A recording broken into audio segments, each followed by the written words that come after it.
Hey folks, Dust here, and welcome back to the channel, as this will be my final preview video for the Blast Austin Major Playoffs. That's right, if you haven't already seen, I have done previews for every quarterfinal match that was guaranteed to us at the Blast Austin Major Playoffs. Now, by the time you're seeing this, a couple of those games might have already been played, because I'm posting this during day one of the playoffs, so the Spirit Mouse Sports game may have already taken place by this point, as well as the Pain Furia game, but you should still be able to catch the preview video if you didn't already for Vitality versus Navi, as that goes on the day after I'm posting this, and so does this final match we're going to talk about, which is FaZe versus MongolZ. Now, folks, also, if you don't mind, if you'd like to, please subscribe to this channel. That would do a lot to help me out as I'm trying to get this channel growing. And we've had a lot of growth already just in the last couple of weeks with the content coming out for this major. So really appreciate that. And again, if you're not subscribed already, please consider doing so. Also, leave a like if you don't mind, as well as a comment. Get involved in the discussion. All those things really do help support the channel. But without further ado, let's hop into this matchup, and we'll start out by talking about FaZe. In FaZe, oh man, FaZe is FaZe. They're just a crazy story every time, right? I mean, it goes all the way back to last year where they made the finals of both majors, and obviously the finals appearance in the Shanghai major was the most crazy of all because they had been struggling a lot throughout 2024. They weren't really hitting the mark. They were essentially never a part of the top five for quite a while towards the second half of the year, but they were kind of the gatekeepers of it as well. Like, you had to go through FaZe to find yourself in the top five, but they weren't really a part of it themselves for the majority of the year. But they had that crazy run at the Shanghai Major where they actually were able to beat Vitality in the quarterfinals, and they beat G2 in the semifinals, and they took Spirit to 3 maps in the grand finals. In that Dust 2 game, there was some crazy shit that happened in that game where FaZe almost pulled off the impossible and won a major. It would have been a totally incredible story. But we all know that it ended there in those finals with second place finish. Still very admirable considering the year that they had leading up to that major. But we knew they were going to face some hardship because it was noted that Rops would be leaving the team, and he certainly did. He went on to join Vitality in place of Spinks, and that team has gone on to be on the verge of having the first era of CS2 with all the greatness that they have achieved in the first half of 2025. And FaZe did something crazy by breaking a Liege, a very aggressive rifler, a star entry player, which certainly brought them a lot of firepower, but it was in a much different role than the one that Rops provided for them. And so there obviously had to be a lot of tweaking and sacrifices made. Rain taking the brunt of them, moving away from being more of an entry rifler to more of an extremity player on the T side to help facilitate a Liege, let him kind of have what made sense. And even some CT changes as well were seen from Frozen to cover some of Rops' spots, or Rain obviously moved around a little bit as well. Everyone kind of made way for a Liege in a way. And it looked like they still had enough firepower to at least be an interesting team. I mean, we saw them get a top 8 finish at IM Katowice. They took Vitality to 3 maps and lost in the final map in multiple overtimes. So the streak almost started a little bit later than what it would have normally for Vitality when you look at that series. And they beat G2, and they had a semi-close match to Eternal Fire, what is now Aurora. It was an 0-2, but that final map on Nuke was a very, very close game. And so it was an admirable finish, especially because, you know, they were just getting started with all these crazy changes to the team. And so it made sense. Then at Cluj-Napoca, they came fourth. They actually got revenge over Eternal Fire, now Aurora, of course. They beat Mousesports, the eventual champions, in the group stage. But then once they hit the playoffs, they lost to Falcons, who went on to make the finals of that tournament. And then they lost to Astralis in the third place decider game. And that was really the first, like, big upsetting loss that FaZe faced this year. But some people maybe kind of wondered if it was because they didn't care so much about the third place, even though prize money mattered, VRS points, all those things do matter. But you kind of wonder if they kind of came off the gas a little bit with it being a third place decider game. But that's not where the struggles continued, right? I mean, we saw at Blast Lisbon, they got knocked out in 9th, 12th place, losing to Virtus Pro and Spirit. Then at PGL Bucharest, they kind of had a bit of a comeback, being able to come third, but that was after losing to Astralis again, losing to Complexity, losing to Falcons, finding themselves in a third place decider, and yeah, they got revenge against Complexity, but they didn't really get as much out of this finish as they wanted to. No doubt about that. Then they go to Melbourne. Again, they go 7th, 8th place, you know, getting beat by MongolZ and Gamer Legion.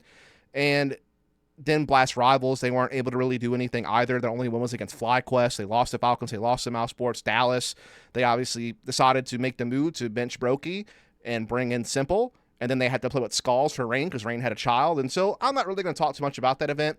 But the bottom line is that FaZe were struggling this year. There's no ifs, ands, or buts about it. It was very obvious from the content they were putting out, the interviews they were giving, and the results they were putting on the board that this FaZe was just struggling. And it was really odd because when I watched them play, they passed the eye test in a lot of ways, in the sense that I saw them find a way to adapt this roster to fit bringing in a Liege. Like, I thought they did a pretty good job. I thought Rain was very admirable in taking new roles. I thought that the shifting that they were doing was making sense, and they weren't giving up. When certain things didn't work, they would try new things. Like, for example, on Anubis, they initially tried, Rain anchoring the A bomb site. That wasn't really working out. So then Kerrigan tried to do it. That wasn't really working out. So then they kind of put Rain back, and they were trying to figure out how to tinker with things. And I really thought, in particular, they handled a lot of the early and mid-round situations very effectively, but something would just kind of fall apart in the end round. Something would happen when they were in those really high-pressure, 3-on-3, 2-on-2 type situations at a post plan or a retake or something along those lines where something just didn't click. Something just didn't happen for them. And then they would have games where some of their players just would not show up at all. It wasn't just Brokey who had struggles in individual form. Yes, he was the one who ultimately got benched because they needed to make a change because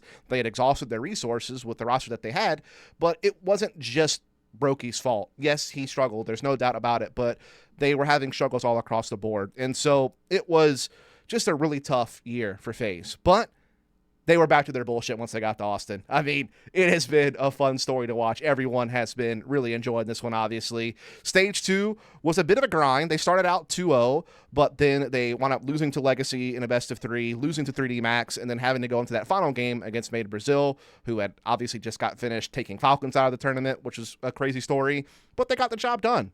They were able to get through that best of 3, that final call to action. They did it.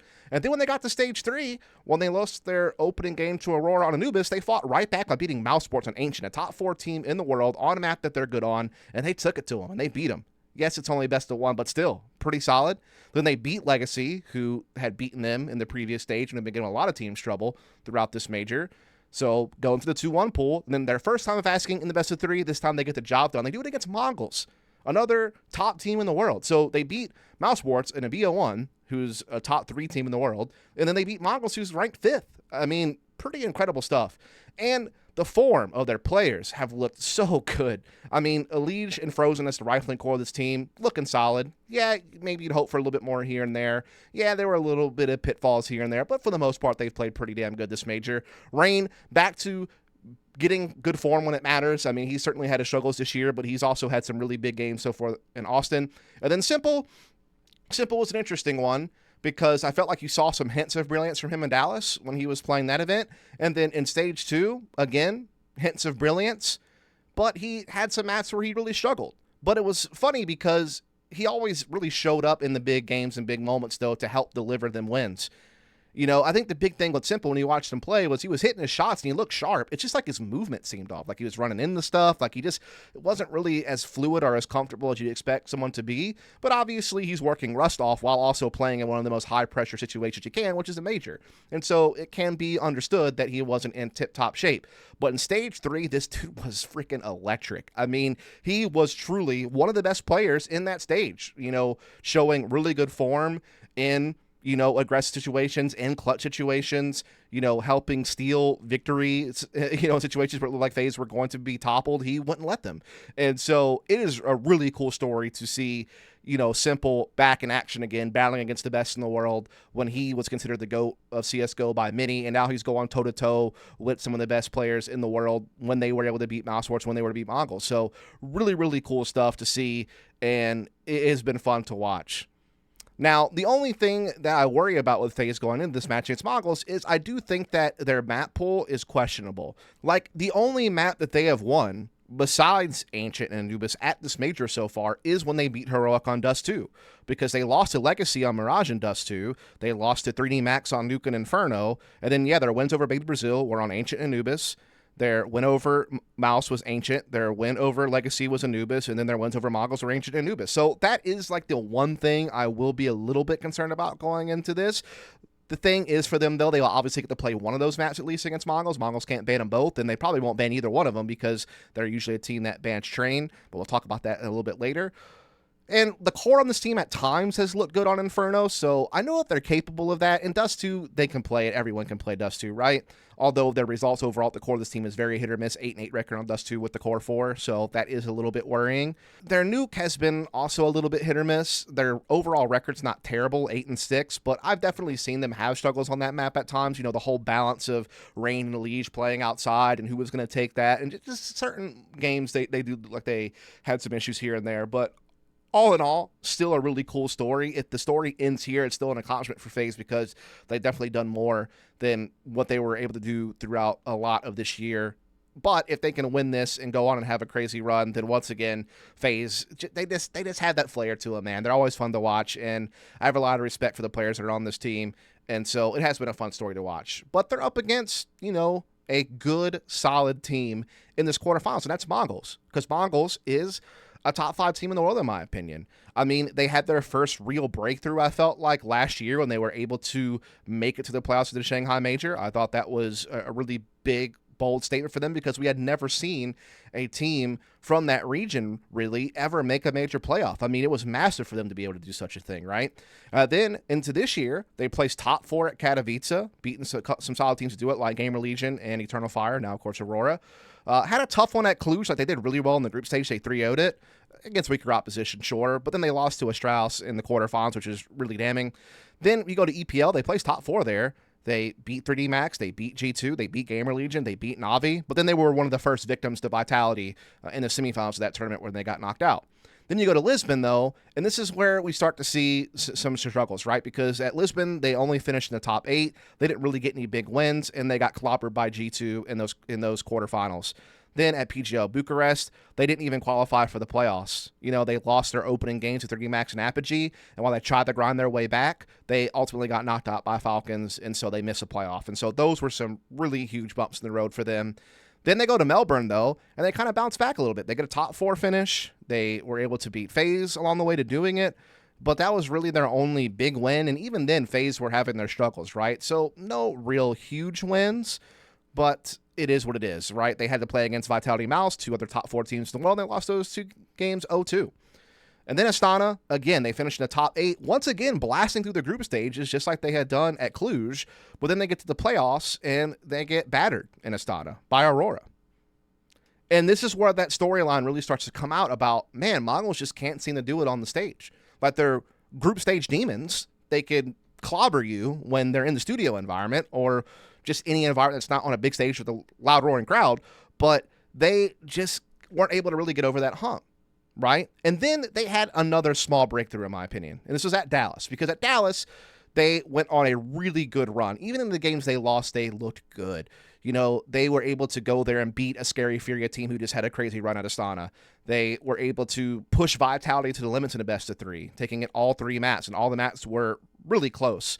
And then they got a win on Nuke there. Then they got their revenge against Aurora from Astana, 2-0'd them. And then they go to Mouse Sports in the semifinal, and they did lose 0-2, but both games were 11-13, and one of their players finally broke through. It was 9-10. 9-10, who had been one of the guys like Senzu and Blitz, who had been having struggles in previous playoff games. Actually, 9-10 showed up in this game against Mouse Sports and had a pretty good series overall. And so it felt like maybe they had finally taken that step. You know, this is the same story that we had about Mouse Sports through the first half, the first 3 quarters of 2024, where they had like that whole, you know, studio merchant storyline where they were winning like EPL in a studio environment, but struggling on the big stages. But I felt like they had really kind of brushed past that towards the end of the year because they had a decent run at the Shanghai Major. They had that run at Rio. You know, it felt like they had gotten over that hump. And of course, certainly Mouse have gone on to take it even further this year with Spinks. They won a tournament and they've really only been second to Vitality in a lot of other tournaments, and some of those times they've been able to push, you know, BO5 to all 5 maps against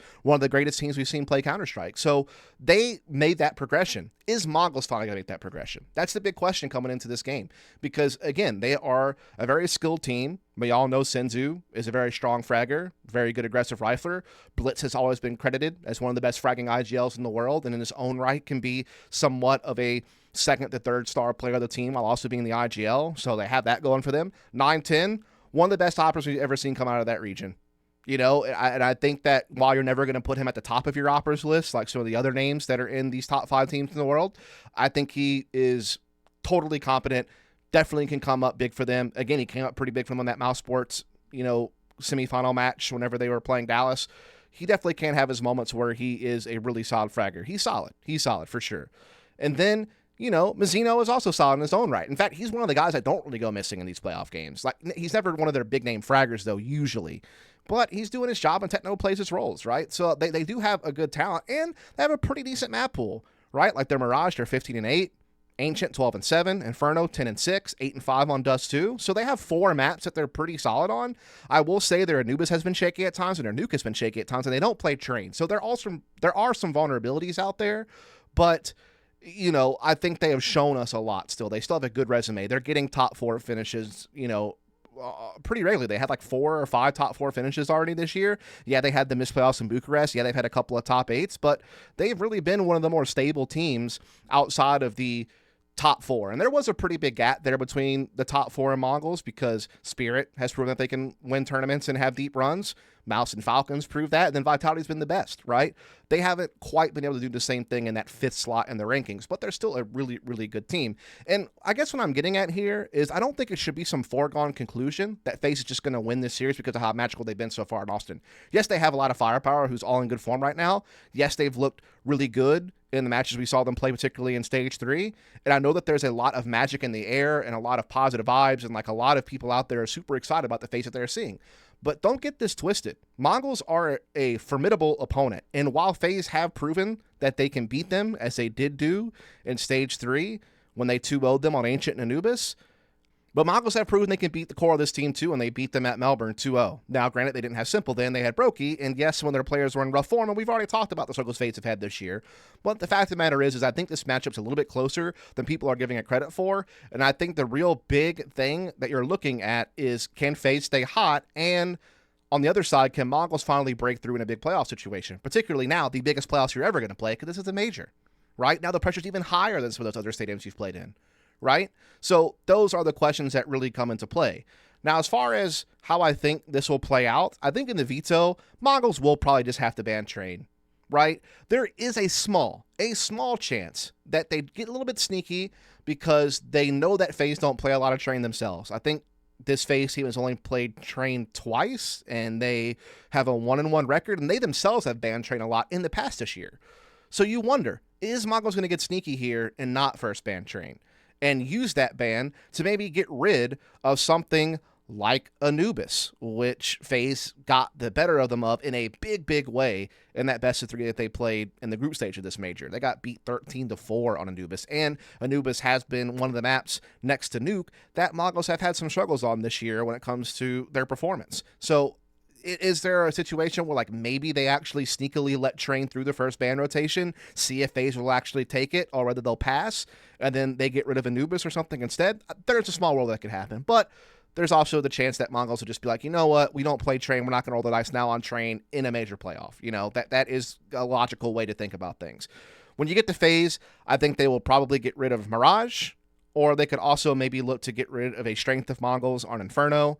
I mean, those are both good maps for MongolZ, so you probably want to take one of those 2 out.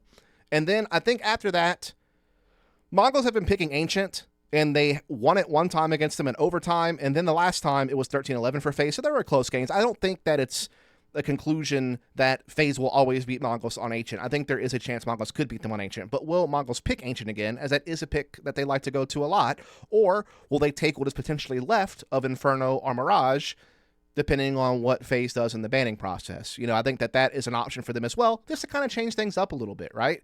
Just to try to get this somewhere else. Maybe you try to go back at him at Dust 2 again. It's another map that's in MongolZ wheelhouse. It's a map that we have seen FaZe have issues on at times. Yes, it did get the win over Heroic in Stage 2, but Dust 2, they haven't played it that much, and they've been kind of hit or miss on it. So I could maybe see something kind of tricky happen there, right? But we'll see. And then FaZe, I think, can and should attack Anubis if it's on the table, if they indeed stick with their Train ban. And then I think the third map will likely be either Dust 2 or Nuke, or something along those lines will probably be how it plays out.